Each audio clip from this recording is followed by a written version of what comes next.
कब्र में आपके साथ क्या मामला हुआ?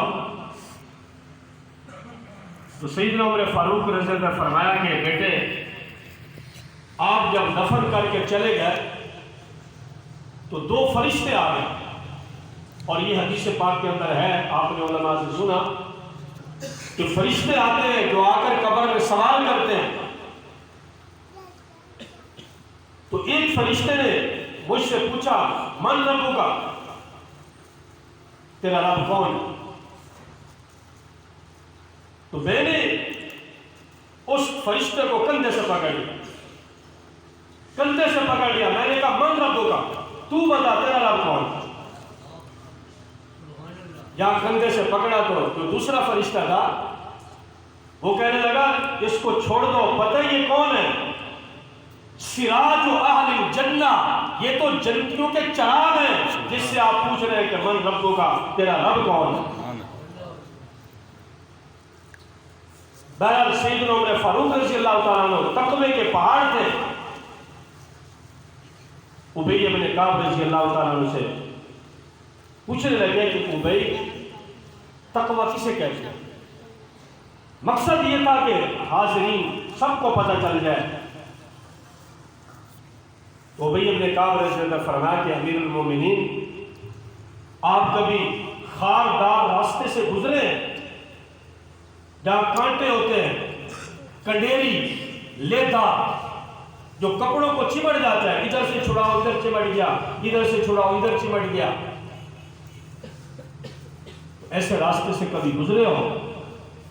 सैयदना उमर फारूक रज़ी अल्लाह ने फरमाया कि जी हां, गुजरा हूं। तो उबई इब्न काब ने पूछा रज़ी अल्लाह तआला अन्हु, कैसे गुजरते हो? फरमाया, अपने कपड़ों को समेट कर गुजरता हूं कि कोई कांटा, कंडेरी मेरे कपड़ों के साथ चिमट न जाए। फरमाया, तक़वा यही है कि अपनी जिंदगी इस तरह गुजारो कि कोई गुनाह तुम्हारे करीब। ये तक़वा है जिसका हुक्म अल्लाह ताला ने कुरान मजीद के अंदर फरमाया, या अय्युहल्लज़ीना आमनुत्तक़ुल्लाह, तक़वा इख्तियार करो, अल्लाह का डर अपने दिल में पैदा करो। फिर आगे उसकी सूरत भी बता दी, वकूनु मास्सादिकीन, तक़वा तुम्हारे अंदर पैदा होगा, कूनु मास्सादिकीन, सच्चे लोगों के साथ मिल जाओ, नेक लोगों के साथ मिल जाओ, नेक लोगों का दामन पकड़ लो तो तुम्हारे अंदर तक़वा पैदा हो जाए।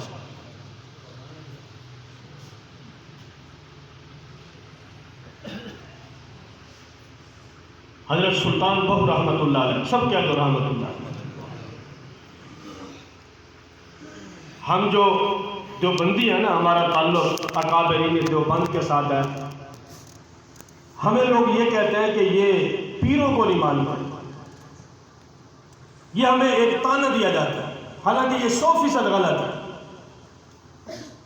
देखो, अब आपके सामने हमारे पीर तरीक़त राहबर शरीयत बैठे हुए हैं, मेरा भी ताल्लुक है, हमारे अकाबरीन सब में ये सिलसिला चलता है। लेकिन पीर कहते किसे हैं, थोड़ा सा ये समझिए, पीर किसे कहते हैं? उलमा ने फरमाया, पीर की तारीफ यह है कि जिसके देखने से रब याद आ जाए, जिसकी महफिल में बैठने से इंसान को गुनाहों की फिक्र पैदा हो जाए, आखिरत की फिक्र पैदा हो जाए, जिसकी महफिल में आने के बाद अगर किसी का हक खाया है, दिल में खौफ पैदा हो जाए कि मैं अपने भाई का हक वापस करूं, अपनी बहन का हक वापस करूं, कभी वो फिर डरता है, वो कदम कदम पे डर डर के कदम उठाता है कि कहीं ऐसा ना हो कि मेरी पकड़ हो जाए। इसको हम कहते हैं पीर।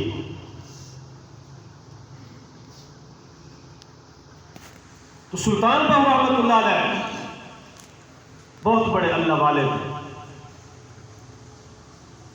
उन्होंने बड़ी मार्फत की बात की, तस्बीह फिरी ते दिल ना फिरिया, तस्बी फिरी ते दिल ना फिरिया, की लेना तस्बी फड़ के हू। इल्म पढ़िया ते अदब न सीखिया, की लेना इल्म पढ़ के हू। चिल्ले पया भी जे रब ना मिलिया, की लेने चिल्ले वड़ के हू। ते जाग बिना दुध जमदे नहीं बाहू, भावे लाल होवेन कड़ कड़ के हू। शहर वाले तो शायद इस बात को न समझ सके। देहात वाले लोग जिन्होंने गाय भैंसे पाली है, लेकिन आज वालों को भी समझना मुश्किल होगा, क्योंकि आज भी घर में दूध कम होता है, ज्यादा बेच देते हैं। जब हम छोटे थे, हमारे वाले साहब को भी शौक था, गाय वगैरह रखते थे, तो सुबह को जो दूध निकालते थे गाय या भैंस का, तो उसको एक देगचे में डालकर, ये जो थापियां होती है, गोहा होता है, इसकी आग जलाई जाती थी, देगचे में डालकर उस दूध को रखा जाता था। सारा दिन वो आग पे पड़ा रहता, रात को लाल सुर्ख वो शाम तक हो जाता था।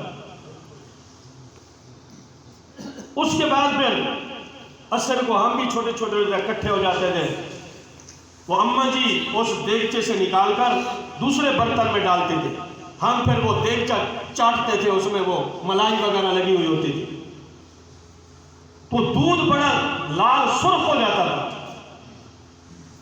सुल्तान बाबू रहमतुल्लाह अलैह फरमा रहे, झाग बिना दूध जमदे नहीं बाहू, भावे लाल होवे कड़ कड़ के हो। सारा दिन वो आग पे पड़ा रहे, लाल हो जाए, सुर्ख हो जाए, लेकिन अगर पिछले दूध की बनी हुई लस्सी, जिसको झाग भी कहते हैं और दूसरी जबानों में कुछ और भी कहते हैं, जब तक खट्टा वो उस दूध के अंदर न डाला जाए, दूध जितना भी कट जाए, उस दूध की ना उसकी दही बनेगी, ना उसका मक्खन बनेगा। तो तस्बी फिरी ते दिल ना फिरिया, की लेना तस्बी फड़ के हू। इल्म पढ़िया ते अदब न सीखिया, की लेने इल्म पढ़ के हू। चिल्ले पया भी जे रब ना मिलिया, की फायदा चिल्लिया वड़ के हू। ते जाग बिना